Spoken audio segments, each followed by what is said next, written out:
accountable. In 49 days, Republicans will earn back the People's House, fire lame duck Speaker Nancy Pelosi once and for all, and fight for policies that put hardworking Americans first. And with that, I want to yield to my colleague Marionette Miller-Meeks, who has been a tremendous member on behalf of her constituents in Iowa. Marionette. Thank you so much, Representative Stefanik. Inflation is crushing Iowans and the American people. And it's not just gas prices. The price of groceries and school supplies continue to rise, hurting our families just as children are going back to school. But instead of addressing the rising cost of everyday goods, Democrats in the Biden administration continue to push for more legislation that will make these problems worse.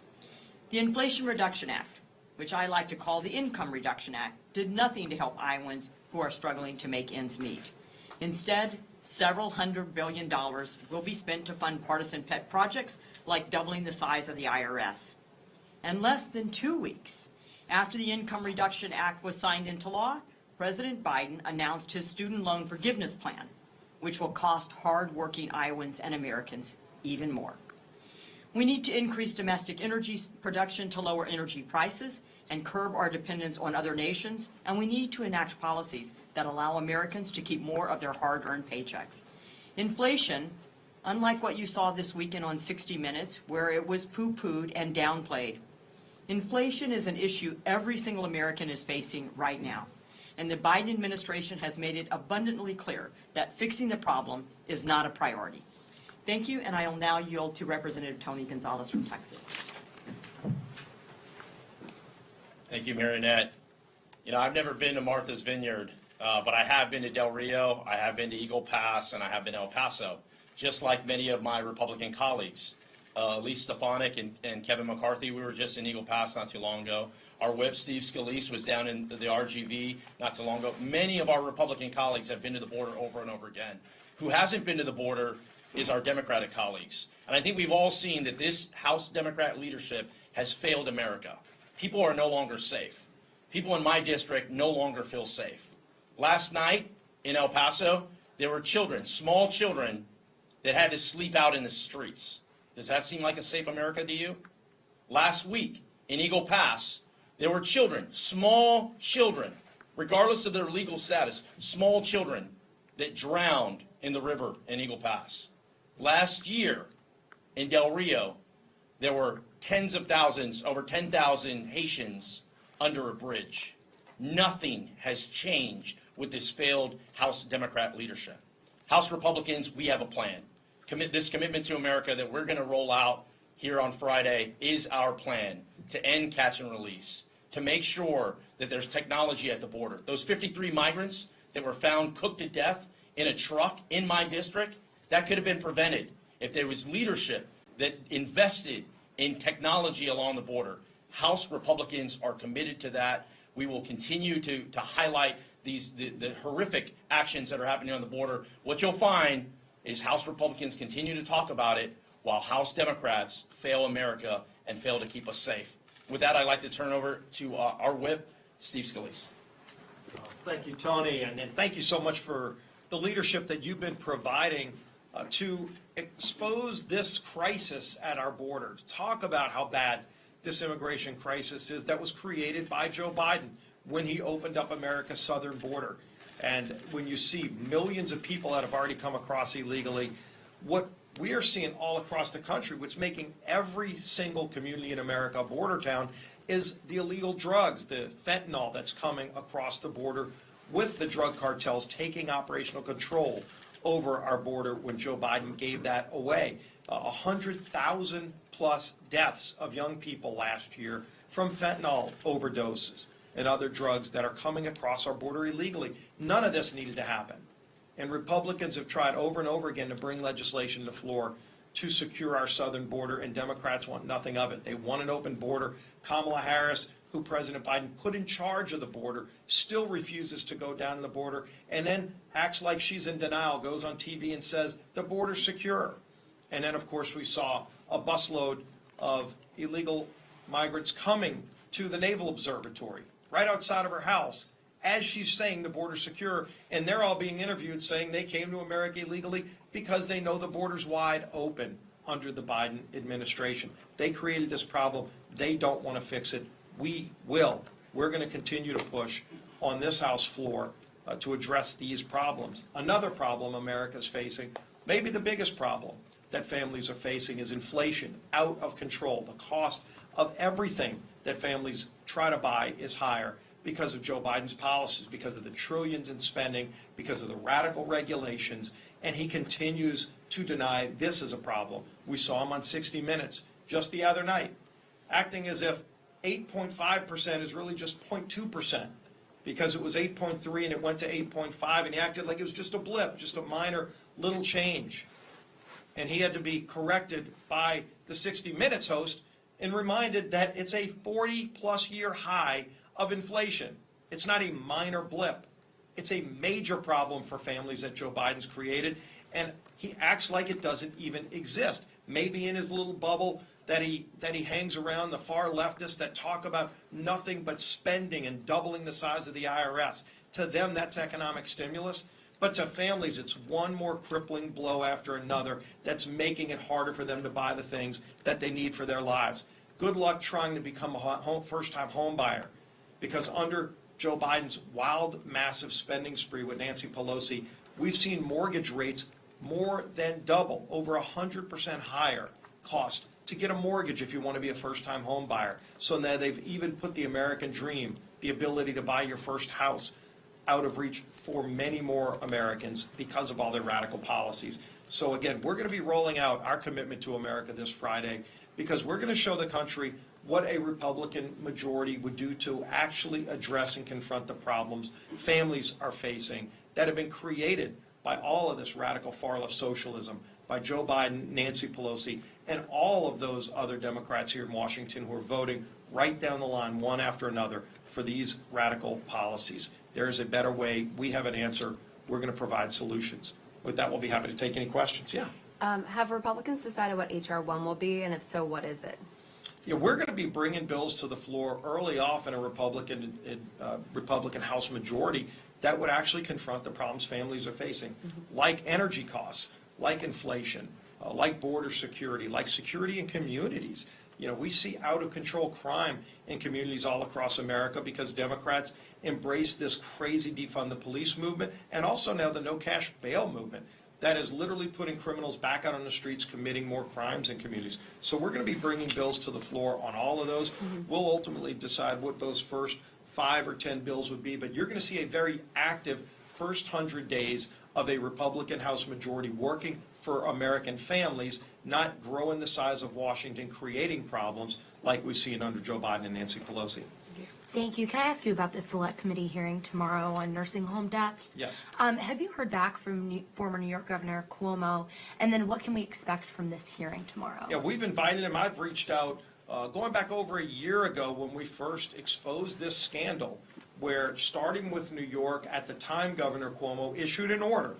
And again, New York is the regulator for nursing homes in New York. So as the regulator, the governor mandated that if somebody was in a hospital that was from a nursing home, they had to go back to the nursing home. And then this is where it really, really caused devastating deaths that never should have happened. He mandated that the nursing homes cannot test people for COVID.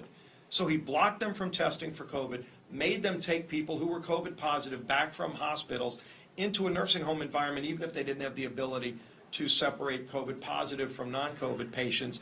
And we saw thousands and thousands of deaths in nursing homes that never should have happened, a national scandal. And it happened in other states because they took, in many cases, New Jersey, Michigan, took the New York mandate and almost cookie-cutter copied and pasted it and put it in policy in their states against the CDC guidelines. So we're going to be pointing all this out again tomorrow at the hearing. I know Elise will be there as well, along with Marinette Miller-Meeks, who is not only a member of the subcommittee, but it was a health director in Iowa. So she really understands what the science should have been, and those states that went against the science led to thousands of nursing home deaths in their states that never should have happened. It's a disgrace, and I don't know if they want to touch on it. Yeah. I just want to add, as representative from the state of New York, I've spoken to constituents directly who have lost their loved ones because of the fatal and illegal executive order that Governor Cuomo put out. But I also want to point out, we know Governor Cuomo was the worst governor in America, but his sitting lieutenant governor, Kathy Hochul, she also needs to be held accountable for this. She promised nursing home family members that they would have a fulsome investigation. She has failed on that promise. This is one of many reasons why she is bottoming out in terms of her approval ratings. And certainly my constituents, who these are very, very tragic stories. These are heartfelt, really cries out for your elected officials to make sure this never happens again. Our sitting governor has absolutely failed the people of New York, and I look forward to attending as a member. Even though I'm not on the select committee, I intend to ask questions on behalf of my constituents. Marinette might add to that too. You know, I think that what we're looking at is a real tragedy.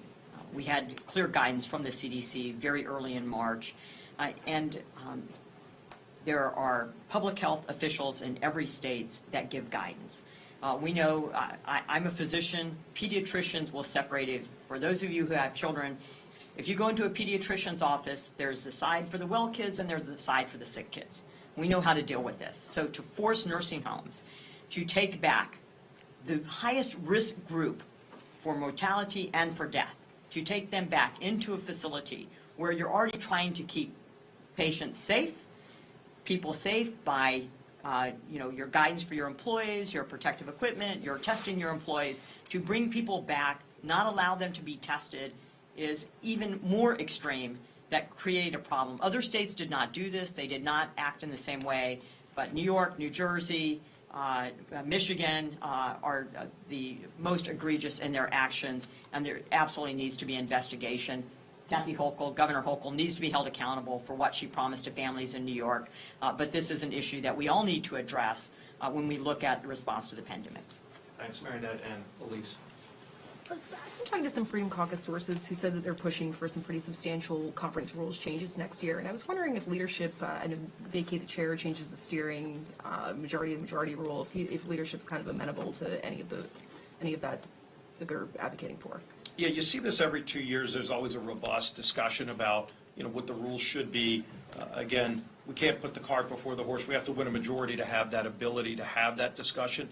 And I think all of us, including the members of the Freedom Caucus, have been very focused on what it's going to take to stay focused on winning the majority, and then let's go have that discussion. We're well aware of some of the things they've proposed, and every 2 years we always make some changes to the rules. We've been talking, by the way, and in the commitment, you're going to see this. We're going to make some very dramatic improvements over how the House of Representatives operates so that the people can have more input, so that the representatives of the people actually have to show up for work and do their job. We will end proxy voting. We've got many votes, big votes. We're over 100 members of Congress weren't even here in person voting. That will change under a House Republican majority, and those types of things will be in the commitment to America. Last question. So Democrats are seeing that their momentum turn around with, President Biden's slightly improved polling, as well as Roe v. Wade being a motivator for voters. How confident are you in terms of getting, this red wave that we've been hearing about for several months, and are you concerned about being able to pick up as many seats as you once expected to? Yeah, it seems like when you get about 2 months away from an election, Democrats always try to create what I would call fomentum. You saw it 2 years ago, and gee whiz, Nancy Pelosi was going to flip 15 or 20 more seats to the Democrat side, and they tried to create that fomentum on the left, and what ended up happening, we flipped 15 seats from Democrat to Republican. What I see, and I've traveled to over 30 districts just in the last few months, I see tremendous excitement and enthusiasm for our great candidates on the Republican side. People are very disenchanted with what the Democrats have done, having the House, Senate, and White House, and moving so far to the left. Joe Biden didn't campaign saying he was going to be a socialist, but he's allowed the socialists to control the agenda to the point where we're seeing inflation at record levels. We're seeing energy costs and food costs at record levels, and people are angry about that. And we've talked about a better way, talked about a better America solving some of these problems that they've created, and people are responding. I think the idea that we're going to be rolling out a true agenda similar to Contract with America that energized a lot of people, not just Republicans. I'm seeing Democrats and independents excited about our agenda when we talk about it, saying we're going to actually not just run against what they've done to ruin the country, we're going to talk about what we're going to do to solve it if we're able to get a Republican House. So you're going to see that rolled out, and I think you're going to see a lot of enthusiasm on our side. And with great candidates, we have opportunities to flip seats in states. We haven't won in New England. We don't have a single Republican in all the New England states. There's very competitive races in at least 5 New England states right now. You're seeing Oregon go to the other side of the country on the West Coast, Oregon and Washington, opportunities to flip seats, and everywhere in between. So we'll do one more in the back. I know we, yeah, you get the last question. I was wondering if you were planning on whipping against Manchin's permitting reform bill, if it's included in the CR. We haven't even seen the bill. I actually asked Steny Hoyer at the colloquy last week if that was, first of all, government funding, and let's keep this in mind, government funding expires on September 30th, just a few days away, and Democrats who control the House, Senate, and White House still haven't filed a bill to stave off a government shutdown. So I don't know if Nancy Pelosi wants a government shutdown, but she surely hasn't filed a bill with just a handful of legislative days left to stave that off. But I asked him if this unknown deal that was supposedly cut between Chuck Schumer and Democrats and Joe Manchin was going to be included in it. And the majority leader kind of indicated that was a Senate deal, not even House Democrats as part of that deal. So you'll have to ask the Democrats in the House, do they consider themselves part of the deal that the Democrats in the Senate cut with Joe Manchin? But regardless, we haven't seen a bill. I want to see major permitting reform for America, not just for one state. You know, if it's good enough for one state, it should be good enough for reforms for all states so that we can get our energy production back on track to lower gas prices and other costs. So we're going to continue to push for those policies while they play political games and flirt with a government shutdown. So thank you all. Appreciate you coming out. Thank you. Sleep. Jenny coffee.